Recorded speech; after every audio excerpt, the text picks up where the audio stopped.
Bonjour à toutes et à tous.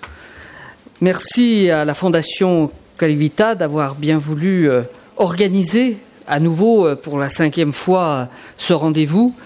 Et merci de me permettre de m'exprimer au début de votre réunion, à la fois au titre d'un panel, mais aussi, m'a-t-on dit, parce que je suis désormais le rapporteur de l'OCM dans le débat qui s'ouvre sur la réforme de la PAC.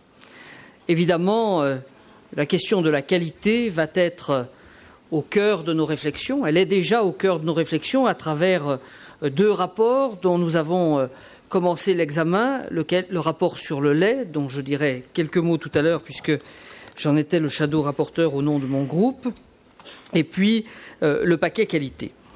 Mais votre réflexion sur la qualité s'inscrit bien évidemment plus largement dans le cadre de la réforme de la PAC.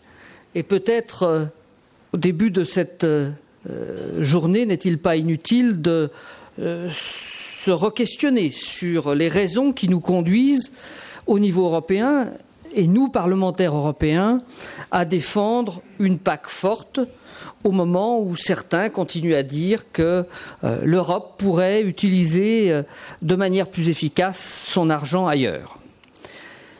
Le monde, en ce début de XXIe siècle, change de minute en minute sous nos yeux.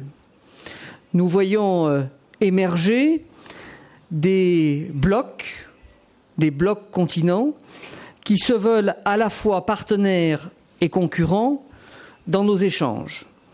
L'émergence de ces blocs vient, avec les premières conséquences du changement climatique, d'amener le débat sur l'autosuffisance alimentaire, sur la satisfaction des besoins primaires, à poser ces questions d'une autre manière.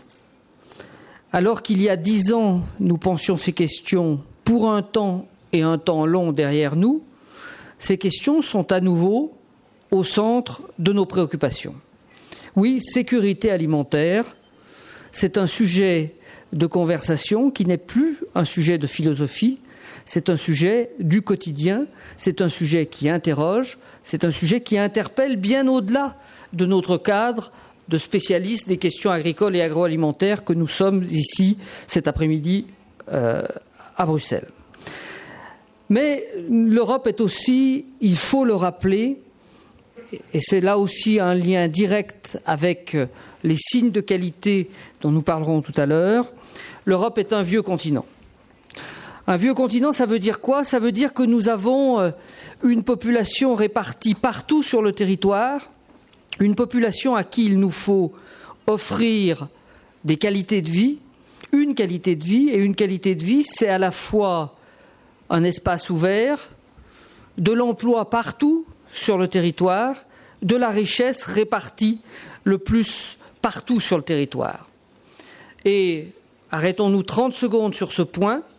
La richesse répartie partout sur le territoire, l'espace ouvert, l'espace viable partout sur le territoire, seule l'activité agricole est capable de la porter avec son complément, l'agroalimentaire, qui est, rappelons-le, une industrie qui est grandement non délocalisable.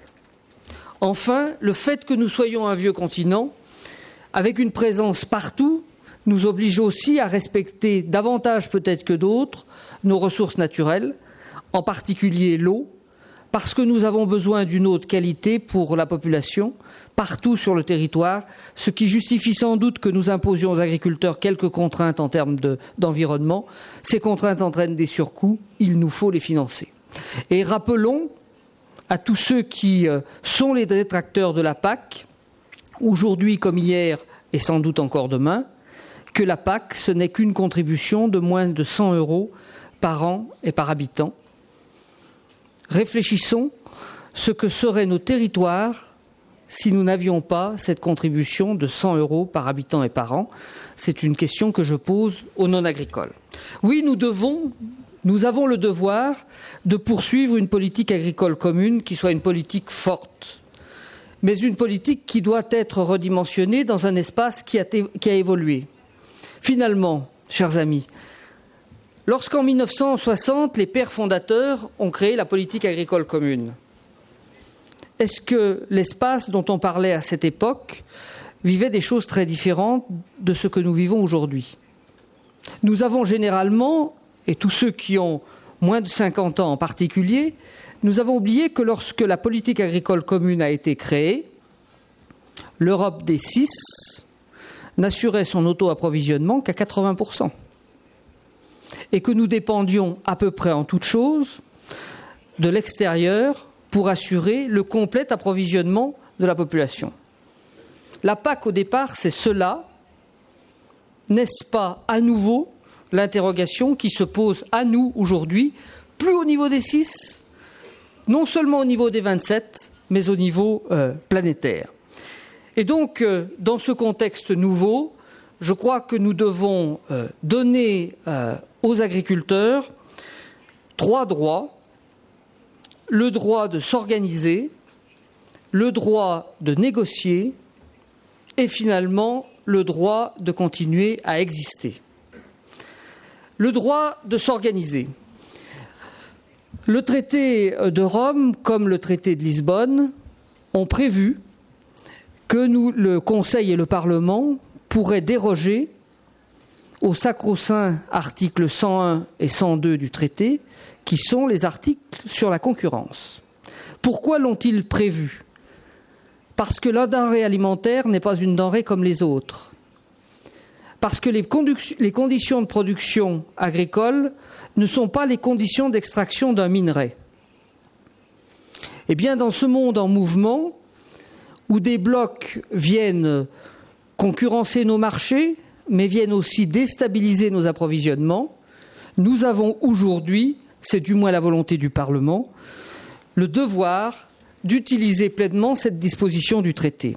Oui, nous devons permettre aux agriculteurs de s'organiser de manière plus efficace, de manière plus globale, pour négocier avec ceux qui sont à l'aval de l'exploitation agricole, mais pour permettre aussi à l'ensemble de la chaîne de négocier d'une manière plus raisonnée et plus raisonnable, alors que cette chaîne a tendance à se terminer en entonnoir, puisque l'on sait que, in fine, 6 ou 7 grands groupes de distribution ont tendance à dicter leurs lois sur un marché.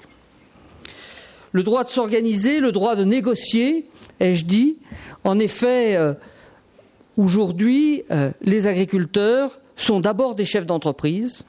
Ils veulent pouvoir négocier la commercialisation de leurs produits, caler leur cycle de production en ayant une visibilité minimum dans le temps. Cette production qui doit être planifiée nécessite un droit d'organisation qui soit sain, qui soit reconnu par l'ensemble des autorités de la concurrence et appliqué par les autorités de la concurrence, interprété par les autorités de la concurrence, de la même manière dans chacun de nos pays européens, si nous voulons que le grand marché fonctionne réellement. Au final, oui, je le crois très sincèrement, c'est bien donner le droit d'exister aux producteurs aujourd'hui et demain que nous voulons assurer. Alors, dans ce contexte, les produits de qualité. Oui, nous pensons que la qualité est un atout qu'il faut préserver. Pourquoi ? Pour 2 raisons principalement. D'abord parce que nos produits sous signe de qualité sont très souvent la traduction d'une démarche identitaire au cœur d'un territoire. Le produit que nous mettons en avant, que nous mettons en évidence, que nous préservons, que nous commercialisons à travers ces signes de qualité, qu'il s'agisse des AOP ou des IGP, sont le produit d'un savoir-faire qui a participé à façonner un territoire auquel chacun appartient et dans lequel chacun se reconnaît.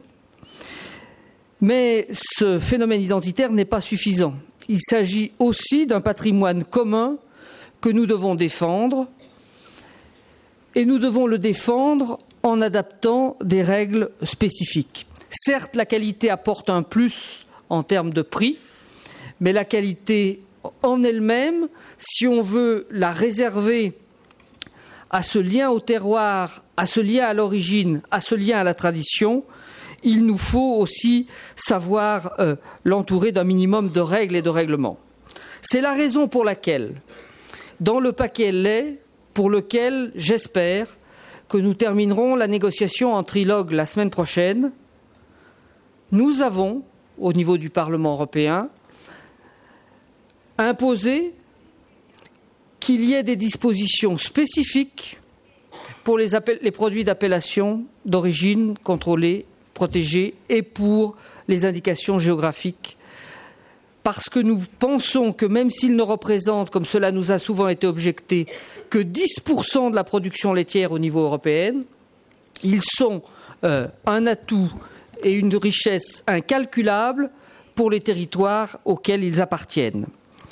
Ce paquet lait devrait permettre demain aux structures qui ont initialement fait la demande de reconnaissance auprès de l'Union européenne de pouvoir assurer librement l'adéquation entre l'offre et la demande à travers la gestion de l'offre. Je sais que c'était un combat, une revendication importante des structures fromagères en particulier. Je pense pouvoir dire aujourd'hui que la semaine prochaine, nous devrions arriver à un accord définitif et final sur ce point. Nous aurons aussi, dans le cadre de la PAC, à nous reprononcer sur un autre sujet de même nature qui concerne le vin.